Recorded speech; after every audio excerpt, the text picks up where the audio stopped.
All right. Hello and welcome again. Disability Law Show. John Scholes here. James Fireman there. Partner, Samfiru, Tumarkin, LLP, the most positively reviewed disability law firm in the land. You can look it up. It's true. Wouldn't lie to you. Here's how you contact James and his crew anytime, whether the show is on or off, any time of day. 1-855-821-5900. Help at disabilityrights.ca, and I'll give you another resource. There's actually a couple websites we'll throw at you throughout the show, but this one, mydisabilityquestions.com. Exactly how it sounds. Free and anonymous resource for you to ask your disability law questions. Searchable database so you can see if a question similar to yours has been asked and answered. If not, leave it there and James and his crew will get to it. Lots to talk about on the show today. 3 things to know about the appeals process and LTD claims. That is coming up in just a bit, so stick around and listen intently for that. And anytime you want to reach out to James, if you're dealing with a disability insurance company or you're mired in confusion, reach out to James and his team. They will clear things up for you. It's very important that you do so, and we'll explain why, and you will learn why throughout the show. But we'll get it started, James, before we get to all that stuff. Week that was, what's been going on with you, pal? Well, John, one of the things that we like to do off the top of the show every week is break down some misconceptions that people have about the LTD process. One of the things that people tend to believe that isn't true is that if you are in a union, you can't hire a lawyer to help you if your benefits have been denied or cut off. That is largely untrue. There are some very specific unionized members, people who have a collective bargaining agreement that would preclude them. That is true. That happens occasionally. But most of the time, if you are in a union and you have access to long-term disability and the insurer denies or cuts off your benefits and you want to dispute that because your doctors are telling you you can't go back to work, in most cases, we can get involved. We can represent you if you have a valid case. And finding out whether or not that is possible is actually very easy. All we need to do is look at the collective bargaining agreement, which usually is available online. Oh. It takes us about 5 minutes or so to look through that to be able to figure out whether we can help you. And if we can, we go from there. And the reality is, for most people who are in unions, that is far preferable than relying on their union to help them through the process. And the reason is pretty simple. Unions are there for a lot of reasons, and they help their union members in many different ways. But typically speaking, most unions are not really set up to provide expertise and assistance when one of their members is denied LTD benefits. Very rarely do they have someone who's dedicated to assisting with long-term disability disputes. And I've never heard of a union that has a lawyer on retainer that is capable of representing their members in those situations. So oftentimes you get little or no assistance if you're a union member from your actual union. And so being able to go to a lawyer, being able to get someone who specializes in that particular area of law, and that is what we do.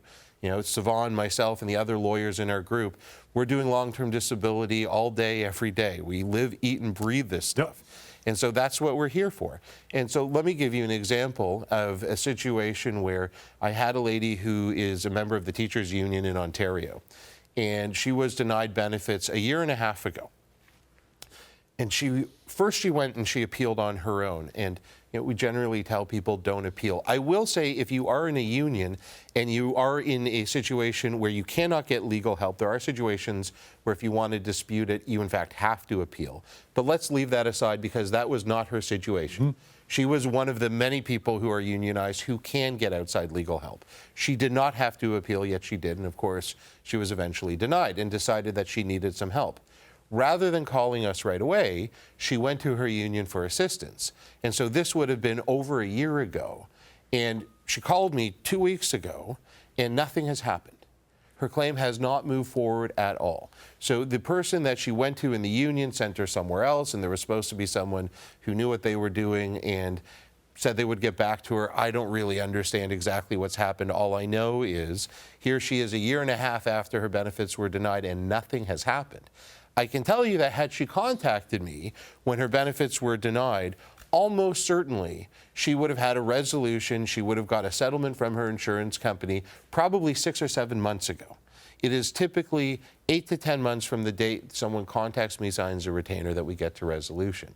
So here she went to her union for help, and she really has gotten nowhere. So we're going to be able to help her. She's got a very strong claim, and my expectation is, again, 8 to 10 months, we should get a resolution there. Now, she was fortunate, John. She was fortunate because she contacted me within 2 years. Right. Had she waited a few more months, she may have been in a situation where that 2-year limitation that starts running the date you get your denial letter, that 2-year limitation would have elapsed, and she would have had no recourse. She would have had no ability to challenge her insurance company. All of which is to say, John, if you are out there, you're in a union, and you're concerned because your benefits have been denied or cut off, please don't assume that we're not able to help you. In most cases, we can. Give us a call. We can find out in 5 minutes or less whether or not we're able to help you. The call is completely free, and if we can go from there. In a perfect world, should the union simply say, okay, yeah, we get it, but you're going to have to reach out to a disability lawyer because, you know, we're rookies when it comes to this sort of thing, right? I would hope in a perfect world that the union would actually have the resources there available for the union members to be able to help them. I think that's the way it's set up, that they're supposed to be able to provide those services, but it just in practice rarely ever happens. And so if they don't have it, if they don't have those services available, I think it would be much better for the unions to say, we're not really in a situation where we can provide you with the assistance that you need. Here are some law firms that can do that for you. That would be ideal. It doesn't happen, though. Yeah. Again, reaching out anytime, 1-855-821-5900 to get a hold of James and his team. You should do that. I'll give you another website. I mentioned to you we're going to throw it at you over the half hour, pocketemploymentlawyer.ca. I know it has employment in the title, right? But don't let that mislead you. There's a pretty robust section on disability law there as well. So if you have questions, concerns about your case, maybe a friend, family member, colleague as well, pocketemploymentlawyer.ca. That website can cover you in that regard. But emails always answered on the show, help@disabilityrights.ca. First one for the James comes from Phoebe. Phoebe says, I suffered a breakdown earlier this year due to the health of my mom and the end of a relationship. My doctor advised that I take time off work, given my history of depression and anxiety. I haven't been able to access the psychotherapy that I need, but my insurer is constantly asking me to provide more medical information, and I'm worried my benefits will be cut off. What should I do? Phoebe, I really do appreciate this question. So first, let's put this into context. If you are receiving long-term disability benefits, your policy is going to require you get reasonable medical treatment. Yep. And so that means if your doctors have said that you need to get this type of therapy or take these types of medications, you have to go and do that. Now, it's possible that you may have a bad reaction or what have you, and then you have to reassess what your proper treatment is. But you have to make all reasonable efforts to get the treatment that's recommended for whatever your disability or disabilities are. Now, there are situations such as Phoebe's where people get into a position where accessing that treatment isn't possible. And there's a lot of reasons this can happen. First of all, obviously the pandemic has created significant issues at different points in time in different areas where various treatment haven't been provided, especially any physical modalities. Things like physiotherapy and chiropractic have at times been very difficult to access. Depending on where you live and what time you're in, that is available or not, but if it's not available, that can be an issue. There are also issues with availability. If you live in a very rural area, it can be a situation where you just don't have access to that type of treatment provider unless you're going to drive 2-3 hours away, which in itself can be an issue. And there are also financial issues as well, too. Sometimes the treatment isn't covered by provincial medicine and you have to go outside into your own pocket, and if you can't afford that, then it can be a problem. So what do you do if you're in one of those situations? And I don't know which of those issues applies to Phoebe here. The answer is you have to do everything reasonable to account for that. And you think about what's going to happen if you bring a legal claim and you wind up someday in front of a judge, which rarely happens, but you have to think about what would you say to a judge? What did you do in order to try and put yourself in the best position possible? Did you look at free options, options that are made available by the province or that are at least subsidized by the province? Did you look at virtual treatment? And that's an option for a lot of people, especially during the pandemic, especially with things like counseling. And you can look at home exercises or group therapy. Those sorts of solutions are what you ought to be looking for. Now, you may ask, is that going to, solve my problem? Is that going to make me better?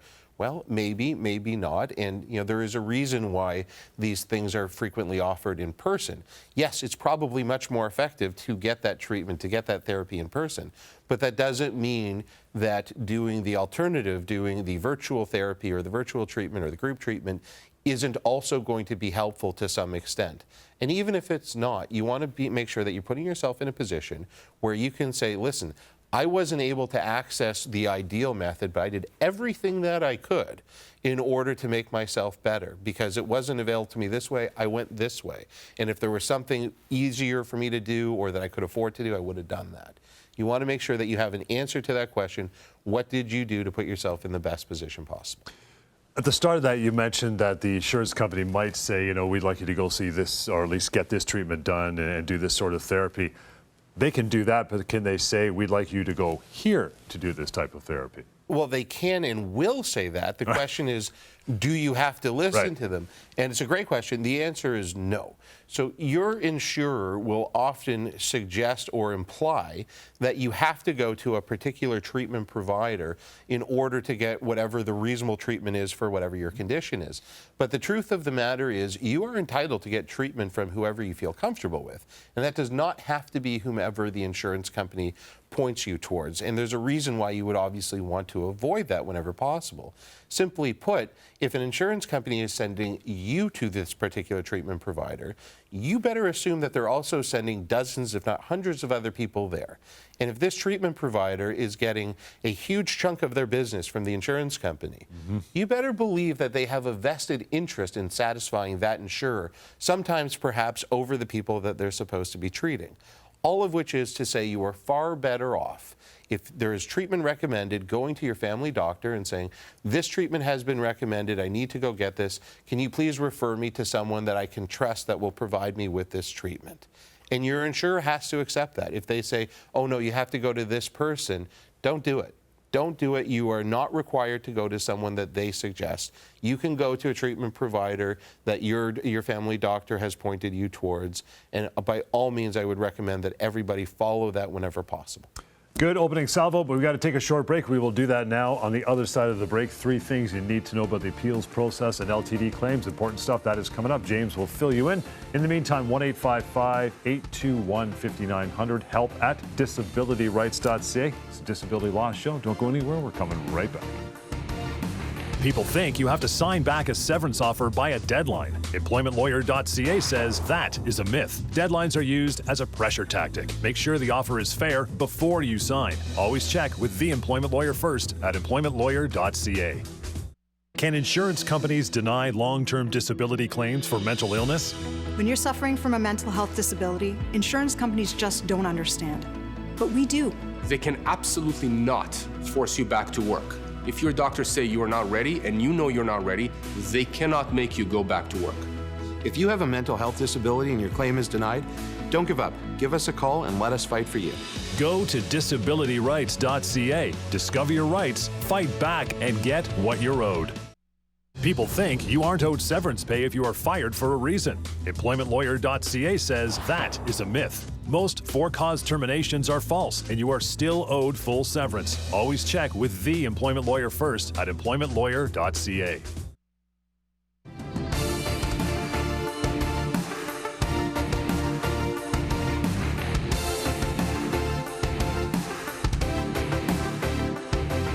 All right, thank you so much for hanging in. Disability Law Show. John Scholes, James Fireman. You want to reach out to James and his very capable team. Partner, Samfiru, Tumarkin, LLP, the most positively reviewed disability law firm in the land. Reach out, get the compensation you are owed. That is key. Owed. They have helped thousands of people across this country, and you could quite simply be one of them. Here's the phone number, 1-855-821-5900. Help at disabilityrights.ca. But James, I know you love this topic.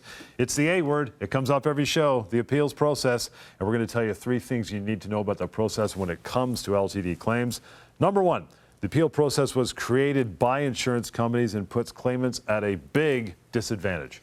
Yeah, well, you have to think about what the appeal process is. You have to put it into context. So first of all, a lot of people, they hear appeal and they think that it is a very formal process that's set out somewhere. The government thing or something. Right, and that there are rigid rules that have to be followed. Not so. If you look at your policy, John, if anyone out there is involved in a disability dispute and you have a copy of your policy, I would encourage you to look through it and see if you find anywhere in the policy where it mentions the word appeal. It won't. It's not in there. It is something that the insurance companies have invented, and they do it for a very specific reason. They invent this procedure in order to keep you under their control. When they have denied your benefits or cut off your benefits, almost everyone is going to think, well, how do I go about challenging that? Right. And if they don't give you an option, if they don't point you in a particular direction, most people are going to call a lawyer and figure out, how do I challenge this? Which means starting a legal claim, moving it away from the process that is entirely dictated and controlled by the insurance company. They don't like it. So what do the insurance companies do? They create this appeal process. Sounds official, sounds like it's something that's going to give you a fair shake, sounds like maybe something where you're going to have some independent person looking over your appeal and providing you with a new opinion based on the information that's there. It's not. That is not the process that's there. In fact, in most cases, when you go to appeal, you're not even going to really understand the basis that the insurance company is denying you on. Some cases, insurers will give you a detailed reason why they've denied or cut off your benefits, but most denial letters I see are very vague. They simply say something to the effect of, you no longer meet the definition of totally disabled, without telling you how they came to that brilliant conclusion. And without that information, without understanding exactly what it is that drove them to cut off or deny your benefits, how are you going to be able to effectively argue that they're wrong? And so without that information, then the entire process is entirely unfair. Number two, here it is, and you kind of alluded to in that first one, James. Second point about appeals you need to know when it comes to LTD claims is this: appeals are an internal process within the company itself, the insurance company. They're not sent to some neutral third party, as you mentioned. No, that's quite right. Typically, in most cases, when you launch an appeal, all that happens is you're basically asking the same person, the same claims handler who denied or cut off your benefits in the first instance, to come to a different decision. And unless you are giving them fundamentally different information that completely changes the way they see your case, they're not going to come to a different conclusion. Why would they? Oftentimes, I will see clients have done an appeal, and in order to support that appeal, they've gone back to their treatment providers, their family doctors, and asked them to provide them with a letter. And the letter is typically something that is very well intentioned by their family doctor, saying, like, listen, I've been treating this person for years, and I can tell you there's absolutely no way they can work, and look at this and look at that. Yeah. But all of the information that the doctor is alluding to is already in the insurance company's file. They already have all that information. It's really just the doctor saying, what are you thinking? Which isn't going to get anywhere. What the insurance company is thinking, what the adjuster is thinking is, we want to get this person off of claim. We don't want to pay the benefits. We found a justification. And unless you give me something different, we're not going to change our minds. So it's basically, yeah, we already got this. Carry on. We're still not putting it back on claim. That's exactly right. Unless you have, if you're on claim because of one particular disability and all of a sudden you realize that there's a cancer diagnosis that's underlying it that hasn't been discovered yet, okay, I would expect most insurers in that situation to actually consider your appeal. It doesn't mean that they'll actually overturn it, but in that situation, I would think that they would actually give it a very or much more nuanced look at the information you're providing. But that isn't most appeals. In fact, that is absolutely the exception. Mm-hmm. Most appeals are simply providing more of the same information. And in that situation, the insurers aren't going to change their minds. Number three, if you haven't gathered this already, is appeals are rarely successful and typically a waste of time for the claimant. Yeah, and so again, let's go back to the purpose of the appeal. Yeah. What the insurance company wants to do is to provide you with a focused avenue for you to dispute your claim that suits their needs. They know that people want to get their benefits, and when they're denied, they're going to be searching for the best alternative. And if they don't give you an alternative, you're going to find your own, which is going to be a legal claim, which is the last thing they want you to do. You have 2 years from the date that they first deny or cut off your benefits in order to start a legal claim. And if they don't give you an option, you're going to go to a lawyer right away and you're going to start the legal claim, and then the insurance company knows that they're in a much worse position. So what they want to do is provide those people who are going to dispute it an avenue where they control the entire process, where they're making up all the rules, where they get to make all of the decisions, which is what happens when you appeal.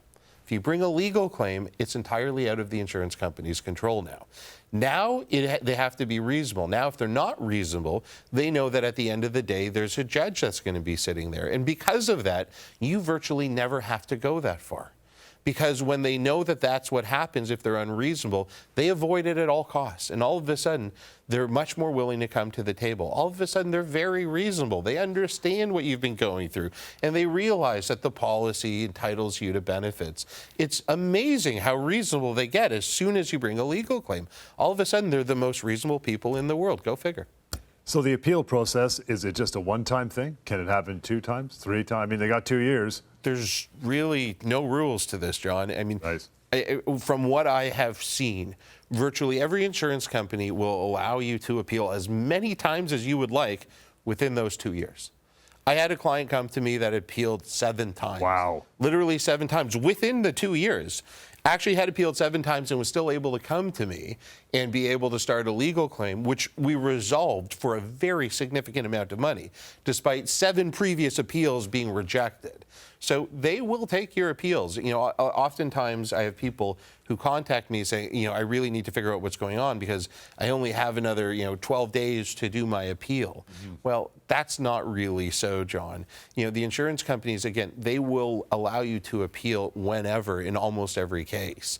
And if you appeal after the deadline that they put in there, they're going to allow you to appeal. They want you to appeal. If you're going to, if they say no in that situation, if they say, oh no, sorry, you've missed our 30-day deadline, well then what are you going to do? Most people are going to call a lawyer and discover, wait a minute, I don't have to worry about this 30-day appeal deadline, which is ineffective anyway. I can just bring a legal claim and actually get results.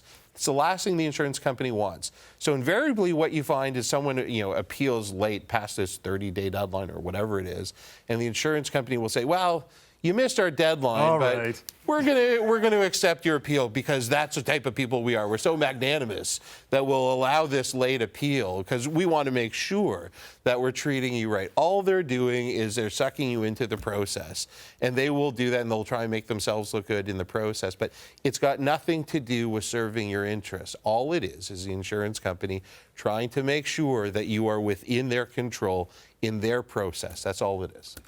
You got it? Should be clear by now, right? If not, reach out. We'll go to a quick break, get some more questions, email and otherwise. help@disabilityrights.ca is the email address and the number, 1-855-821-5900. Disability Law Show continues. Hang on. People think you should go to the government to get severance pay. EmploymentLawyer.ca says that is a myth. Government can only help you get minimum severance, but not everything you're entitled to. Always check with the employment lawyer first at EmploymentLawyer.ca. If your long-term disability claim is denied, should you appeal? Appeals often fail because insurance companies control the process. So long as you appeal, you're playing by their rules. You should never appeal the denial of your disability benefits. Appeals are just a mirage of false hope. Don't. That's their process. Take it out of their hands and fight for your rights with our help. Go to disabilityrights.ca. Discover your rights, fight back, and get what you're owed. People think their employer can make changes to their job. EmploymentLawyer.ca says that is a myth. Your employer can't change your pay, hours, or duties. You may be entitled to full severance pay. Always check with the employment lawyer first at EmploymentLawyer.ca.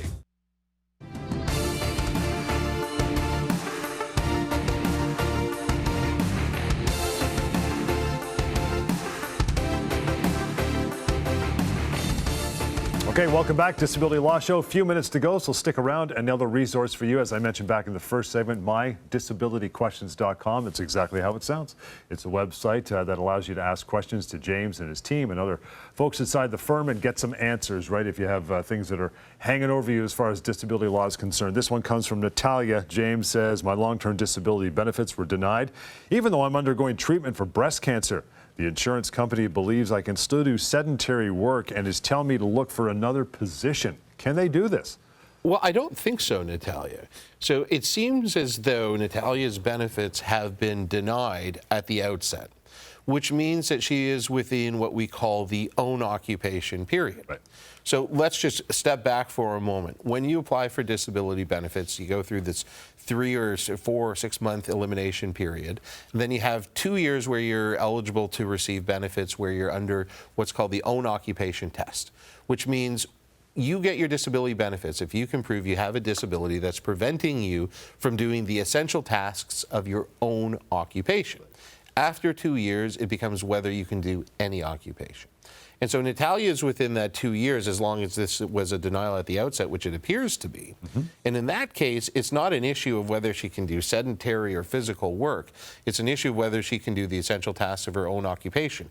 I don't know what that is. She hasn't told us what her occupation is, but really that is the focus of this particular inquiry. Is she able to do her own occupation? And if she's not, and it seems that she can't, then she ought to be entitled to benefits. And assuming that's the case, we absolutely are in a position where we can help her.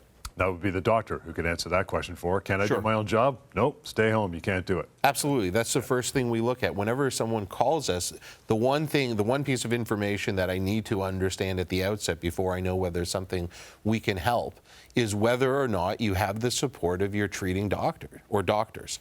If your treating doctor or your doctors are telling you that you should not be working, then it's something that we're likely going to be able to help you with. Let's get to Liam. We've got enough time for an email here in the remainder of the show. James, Liam writes in, says, I've been on a withdrawal management program through LTD the past 3 years. After failing an attempt at a return to work, I tried to restart my insurance benefits, but was denied. The adjuster told me that it was due to insufficient medical documentation. I don't know how this is possible, as my doctor submitted a ton of information. What can I do? Well, it's an interesting question. So let's talk about the situation that Liam finds himself in. So if you are getting your disability benefits and you feel like, okay, maybe I can go back to work, the vast majority of insurance policies, of disability insurance policies, will have what we call a recurrence clause in there.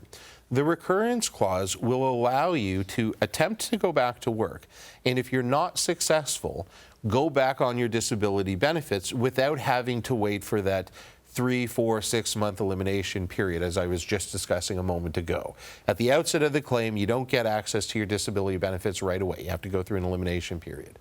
If you are using the recurrence clause, you try going back to work and you're not successful, you should be able to return back to your benefits right away. You should not have to wait for an elimination period. You shouldn't have to go through the application process again.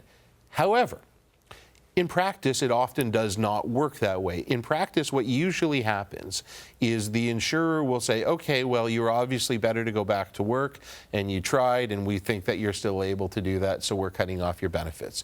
This is what I see happen more often than not, where someone ought to be able to use that recurrence clause, but the insurer doesn't abide by that, and so they're in a position where they're going to have to challenge the denial of the benefits. And so it's something that you really have to be aware of proactively before you actually make an attempt to go back to work. So first and foremost, if you're getting your benefits and you feel like you can go back to work, go talk to your doctor first. Go talk to your doctor and make sure that your doctor is on board. And if they are, ask for any restrictions and limitations in your return to work. That may look like a gradual return to work schedule where you're going back 2-3 days initially for a limited number of hours, increasing gradually over the next 6 to 8 weeks. Or it could be a restriction on the type of tasks that you're doing. Some sort of accommodation. Exactly. Whatever that is, make sure you abide by that. But the other thing is you need to make sure that you feel confident that you're going to succeed in your return to work. If your doctors have approved you to go back to work, even with restrictions and limitations, and you feel confident, then have at it. You should absolutely try. If either of those two things are not true, you're not likely going to be successful. And if you're not successful, you're going to put yourself in a position where the insurer is likely going to cut off or deny your benefits and often not abide by that recurrence clause. Again, always go to your doctor. Has the final say whether you can or Absolutely. not, right? You bet. That's about it for today. Appreciate you hanging in with us. We will return on the next show. In the meantime, reaching out to James, really simple, and his team.